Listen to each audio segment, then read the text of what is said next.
देखिए, मैं माइनॉरिटी के नौजवानों से एक ही बात कहना चाहता हूँ कि तुम्हारे घरों में उजाला जब होगा जब तुम तालीम हासिल कर लोगे। बगैर तालीम हासिल करे घर में रोशनी नहीं आ सकती। कितने करोड़पति बन जाना, अरबपति बन जाना, थानेदार के सामने, अफसर के सामने आप मिमियाओगे, बकरी के बच्चे की तरह खड़े होगे। अगर तालीम होगी, एजुकेशन आपके पास होगी, तो आप कॉन्फिडेंस से बात कर सकोगे, अपने घर का, अपने मुस्तकबिल का भला सोच सकोगे। नंबर 2, तालीम सिर्फ इसलिए हासिल ना करो कि नॉलेज आनी है, बल्कि कोशिश ये करो कि हम तालीम को हासिल करने के बाद इस देश की जरूरत बन जाए। किसी भी मुआशरे के लिए, किसी भी कौम के लिए, किसी कम्युनिटी के लिए 3 चीज बहुत जरूरी होती है।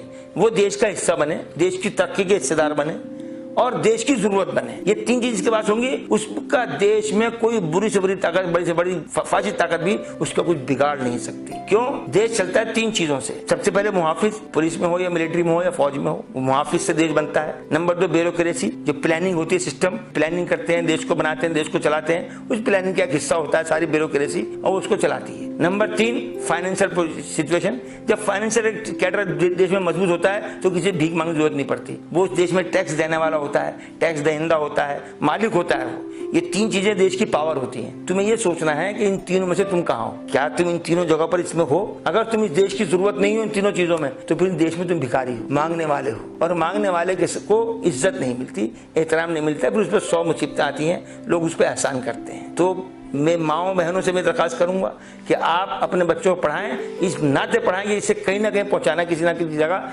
अफसर बनाना है। घर में अगर आप 3 बच्चे हैं तो तीनों में से सिस्टम बांध के रहिए, इसको बिजनेस बनाना है, इसको अफसर बनाना है, इसको वहां भेजना है। अपने ऊपर कंसंट्रेट कीजिए, ध्यान लगाइए अपनी एजुकेशन पे, सरकारी नौकरी पे। और औरतें बजाय इसके कि किसी तरफ देखें, सरकार की उम्मीद पर, सरकार की इमदाद के ऊपर नजर लगाने की कोशिश करें, अपना खुद का रोजगार करने की कोशिश करें जो बेसहारा है। और जितनी ये फिरकापरस्ती बातें सुनने को मिलती हैं, ये सब राजनीति का चारा है, राजनीतिक इशू है, सियासत का हिस्सा है। जिन्हें सियासत करनी है वो इस तरह के इशू उठाते हैं, और जिन्हें सियासत नहीं करनी है वो आपसे कुछ नहीं है। आपके मोहल्ले में भी हिंदू होंगे, सिख होंगे, ईसाई होंगे, सब दोस्तों की तरह रहते हैं, प्यार रहते हैं, उन्हें किसी को कुछ लेना देना इन बातों से। अपना भला काम करो, तुम बुराई की तरफ ना जाओ।